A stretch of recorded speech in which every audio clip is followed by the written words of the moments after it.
Taste the Daily. Bengaluru BJP ಕೋಟೆಗೆ DCM DKShi ಹೊಡೆತ ಕೊಟ್ಟಿದ್ದಾರೆ. ಗ್ರೇಟರ್ ಬೆಂಗಳೂರು ಪ್ರಾಧಿಕಾರ ರಚನೆಯ ಮೂಲಕ ಬಿಗ್ ಶಾಕ್ ಕೊಟ್ಟಿದ್ದಾರೆ.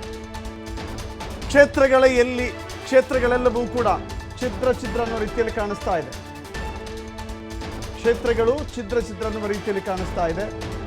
ಅದಕ್ಕೆ ಕಾರಣ ಅಂತ ಹೇಳಿದ್ರೆ ನಿನ್ನೆಯಿಂದ ಜಾರಿಗೆ ಬಂದಿರುವಂತಹ GBA ಗ್ರೇಟರ್ ಬೆಂಗಳೂರು ಅಥಾರಿಟಿ ಈಗ ಒಂದು ರೀತಿ ಚೌಚೌ ಪಾಲಿಟಿಕ್ಸ್ ರೀತಿಯಲ್ಲಿ ಕಾಣಿಸ್ತಾ ಇದೆ. 5 ಪಾಲಿಕೆಗಳ ವರ್ಗೀಕರಣ ಆಗುತ್ತೆ. 5 ಮೇಯರ್ಗಳ ಸ್ಥಾನಕ್ಕೆ ಚುನಾವಣೆ ನಡೆಯುತ್ತೆ. ಇದಕ್ಕಾಗಿ 28 ವಿಧಾನಸಭಾ ಕ್ಷೇತ್ರಗಳ ವರ್ಗೀಕರಣ. 5 ಪಾಲಿಕೆಗಳಿಗೆ ಕ್ಷೇತ್ರಗಳನ್ನು ಕಿತ್ತು ಹಂಚಿಕೆ ಮಾಡಿದೆ ಸರ್ಕಾರ.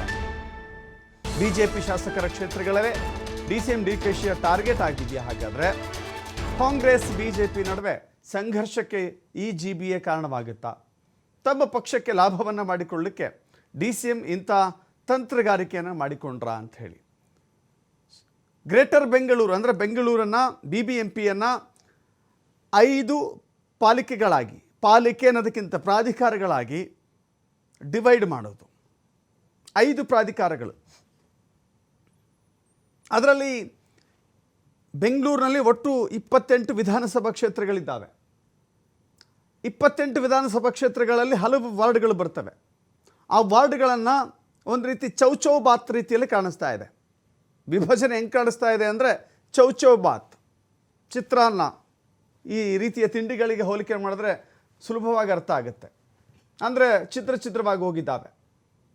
ಅಲ್ಲಿಗೆ BJPಯವರು ಅದನ್ನು ಜೋಡಿಸ್ಕೊಳ್ಬೇಕು, ಮುಂದಿನ ಚುನಾವಣೆಗೆ ಅಣಿಯಾಗಬೇಕು ಅಂತ ಹೇಳಿದ್ರೆ ಸ್ಥಳೀಯ ಮಟ್ಟದಲ್ಲಿ ಪಕ್ಷವನ್ನು ಬಲಿಷ್ಠಗೊಳಿಸಬೇಕು, ಸ್ಥಳೀಯ ಮಟ್ಟದಲ್ಲಿ ತಮ್ಮ ಸದಸ್ಯರನ್ನು ಆಯ್ಕೆ ಮಾಡಬೇಕು. ಸೊ ಹೀಗಾಗಿ ಸ್ಥಳೀಯ ಮಟ್ಟದ ಚುನಾವಣೆಗಳಲ್ಲಿ BJPಗೆ ಚಾಲೆಂಜಿಂಗ್ ಅಂತ ಅನಿಸುವ ರೀತಿಯಲ್ಲಿ ಕಾಂಗ್ರೆಸ್ ಪ್ಲಾನ್ ಮಾಡಿಕೊಂಡಿದೆ.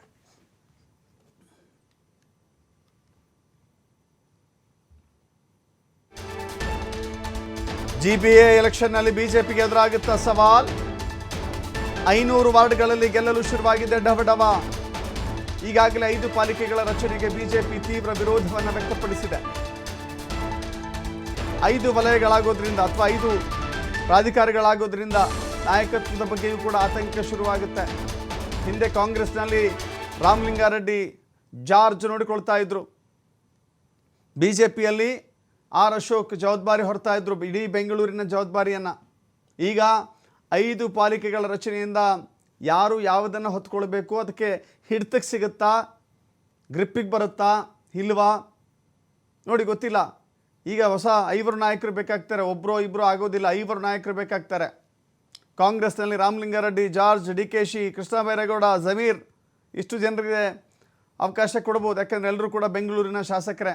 ರಾಮಲಿಂಗಾರೆಡ್ಡಿ ಅವರು BTM ಕ್ಷೇತ್ರದ ಶಾಸಕ, ಜಾರ್ಜ್ DK ಶಿವಕುಮಾರ್ ಕನಕಪುರದವರಾಗಿದ್ದರೂ ಕೂಡ ಬೆಂಗಳೂರಿನ ಉಸ್ತುವಾರಿ ಸಚಿವರಾಗಿದ್ದಾರೆ. ಕೃಷ್ಣ ಬೈರೇಗೌಡ ಬ್ಯಾಟರಾಯನಪುರ, ಜಮೀರ್ ಚಾಮರಾಜಪೇಟೆ, ಹೀಗೆ ಅನೇಕ ರೀತಿಯ ಅವಕಾಶವನ್ನು ಕಾಂಗ್ರೆಸ್ ಮಾಡ್ತಾ ಇದೆ. ಆದರೆ BJPಯಲ್ಲಿ ಅಶೋಕ್ ಬಿಟ್ಟರೆ ಬೇರೆ ಯಾರು? ಅಶೋಕ್ ಸಾಮ್ರಾಟ್ ಬಿಟ್ಟರೆ ಬೇರೆ ಯಾರು?